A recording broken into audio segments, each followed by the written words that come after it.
Hey guys, this is Chuck with ChuckGuide.com.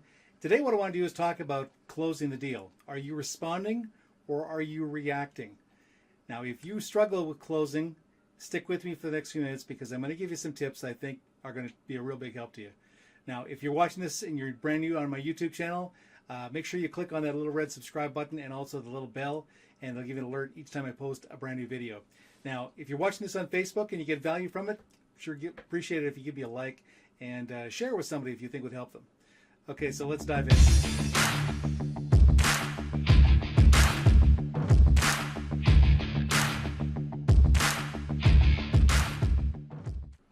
Stephen Covey once said, seek first to understand and then to be understood.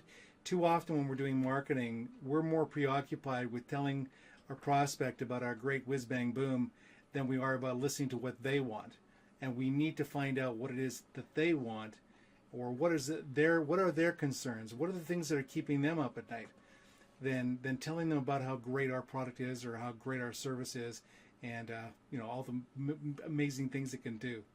And when it comes to you've done a presentation with somebody, you've walked them through your product or your service, and now it's time to come to the end of the conclusion of your call. And so now you're going to be asking for the order. And your prospect might come up with, well, let me think about it, or I'm not sure. I need I need some time. I need to talk about it with my wife, or I need to talk about it with my husband, the dog catcher, the person down the street, whoever they feel they need to consult. They may say to you, I think the price is a little on the high side, or whatever, but they have some kind of a response.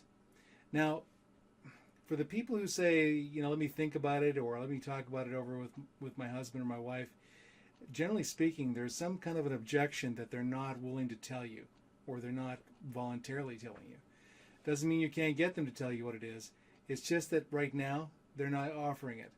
And when I first got involved in sales, when somebody would say no, or let me think about it, or they're blowing you off, I go, oh, okay, well, that's fine. Can I give you a call in a couple of days and find out where you are with that? And they'd say just about anything to get off the phone with me. So they'd say sure, and then 2 days later I'd give them a call back, and they've joined the witness protection plan. They're nowhere to be found. I had them on the phone. I had an opportunity to find out what the problem was, but I didn't ask the questions. And why didn't I? Well, in the beginning, it was because I was absolutely terrified to ask questions of anybody who I had on the phone. It was amazing that that phone actually weighed like 1,000 pounds. I would have to almost hold my breath and then go, okay, and then I'd start dialing my number, right? And it was crazy, kind of panic. Once I got the person on the phone, then I had a script I was supposed to follow, and so again, the script is not a living document. It's something it's basically an outline for you to follow. And I was more preoccupied with following the script than listening to the answers that the people were asked. They were asking me questions after the presentation, and I was more concerned about following the script than I was about listening to their concerns. And so I ended up losing the sales. I probably was, I was making somewhere in the neighborhood of, in the beginning, I was making about 10 to 20 calls a day. At the height of my lead calling, I was doing upwards of 100 lead calls per day. And we would have a call every Tuesday where we would have everybody in our organization come on board. We would have anywhere from 500 to 1,000 people listening in to me calling leads and signing them up over the phone. It was crazy because here I was a few years before struggling like crazy to call leads, and now I got people listening in on me. What I found is that you've got to ask questions. So when somebody says, let me think about it, or not right now, my signature response was, and I became famous for this, so when you say that, what do you mean? And so they're compelled to tell me at least a little bit about what they mean. Now I'm going to give you a little social game that we all play. You're walking down the street, you see somebody you know, and you go, "Hey, George, how you doing?" And George goes, "I'm doing fine. How are you doing?" And that's it. George doesn't tell you how his life is at all. He knows he's supposed to say, "I'm doing great. How about you?" And if you said, "Well, no, George, really, seriously, how are you doing?" Well, then he might peel back a layer of the onion and tell you a little bit more about his life. And if you dismiss that response and go, "No, George, come on, how are you doing?" Now he's going to he's thinking to himself, "You're not just asking, you actually care." And so that's the difference. So when you're on the phone with a prospect, they have to feel like you actually care about the answer, not trying to railroad over everything that they say with your responses. Okay, so or maybe your reactions would be a better word. I think response might be more measured, more thought out than a reaction. A knee-jerk reaction, you're just kind of going, "Well, our product is good. Our product is good." Or, "Oh, okay, you don't want it. Okay, that's fine." And you hang up the phone. You've got to be relaxed. One of the things that my coach would do, and he did this really well, was he would talk to people like they were his best friend. So that's something that's not easy to do in the beginning, but here's the magic. This is where the magic really happens.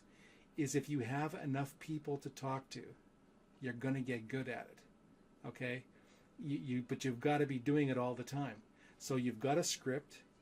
You want to follow a script. And when it comes to scripts, people go, "Well, I don't like reading a script." And I can really relate to that. I remember the first time I had a script and I was supposed to read it, I I felt like an Autobot. I felt like a computer. Just kind of, "Hello, how are you? I'm fine. So, hey, I've got this thing that blah blah blah blah blah," and it seemed very mechanical, and I just felt no way that I want to do that. But here's the thing: when you're driving down the road, you don't have a map in front of your face the whole way.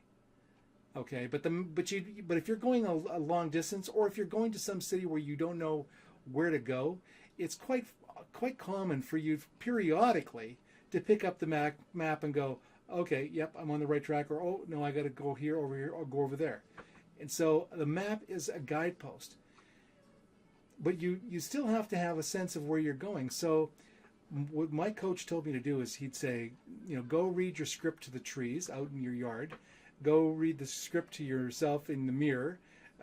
Go for a walk and read the script. Wherever, do whatever you want to do, but read the script until you absolutely know the script." And again, and I've talked about this before. If you go to a movie and the acting is really good, you believe the character. You believe the person. They become the character. There's a TV show, and I'm not trying to give a plug for it, but it's called The Good Doctor. And the fellow plays, the star of the show plays an autistic person. And I've worked with autistic people. And I can tell you that guy is doing a stellar job. He's got autism nailed down. And that's what you need to be. You need to be a marketer. And you need to care, and you need to ask questions. So if you do those things, you're well on your way. Now again, it comes down to is, are you talking to enough people per day? And these days, right? Now, you're not limited to friends and family. You're not limited to having to buy leads. You can actually go on to social media. I know of a couple, and I'll leave the link, at the end of this video for you to check out. But there's a couple that actually that I started tracking back in the early part of 2018, and they were using Instagram to build their business, and they became six-figure income earners using Instagram. And I thought, that's pretty darn cool to be able to use social media to build a business. Now, the thing is that if you go to Instagram, there's no, it's not like it's going to fall in your lap. You do have to learn certain things about how to do it. But here's the thing is, once you have enough people coming in to your Instagram account, you can start applying what I've been talking about. You start running the numbers, you start talking to enough people. Pretty soon, what you need to say is going to sound absolutely stellar perfect. Now, imagine, for example, that you had, say 10, 20 leads a day that you could talk to, do you think that your script, you're following your script, do you think you might get better at your closing ratio? I can tell you with 100% certainty that you can, because because it worked for me. And again, I go back to where I was when I first started. I was absolutely terrified of picking up the phone. I mean, my palms literally were soaked. They're absolutely soaked. But once I had enough people to talk to, I was able to work through the jitters, and eventually became the trainer for 500 to 1,000 people every week. And you can do it too. It's not magical. I think for the people who were listening in on me when I was doing my calls, they probably thought I was some kind of guru, but they should have seen me when I first started off. I was not a guru. I was a goof. I was absolutely horrible. I mean, I had one lady actually say to me, "Are you reading a script when you're talking to me?" And I went, "Well, actually I am." She said, "Well, don't. I want to talk to a person, not a script." And so there was my kind of turning point in getting to know my script a lot better. And my coach certainly chastised me a lot over that one. But anyway, bottom line is you have to have enough people to talk to. And Instagram is probably one of the strongest areas you can go, because there's so many people who are interested in building an online business, and they're on Instagram. So again, I'll leave you the link. The couple that I'm thinking about that I'm going to give you the link to, they were I'm with a marketing group, and they were on the marketing group sharing how they use Instagram to build their account, and the webinar was recorded. So what I'll do is I'll give you a link to that, and you can take a look at it and see if Instagram makes sense to you. But regardless of how you go about it, you have to have enough people to talk to that you can fill up your sales funnel and start working through all the kinks in your sales presentation and start closing people instead of blowing them off. Okay, so hopefully this has been helpful. If it has, again, if you're brand new to the YouTube channel, make sure you click on that little red subscribe button and the little bell, and it'll give you an alert each time I post a brand new video. And once again, if you're watching this on YouTube, on Facebook, give it a like if you got value from it, and also share it with somebody who you think would help. Okay, so you take care. I wish you all the best with your marketing efforts. Have a great day.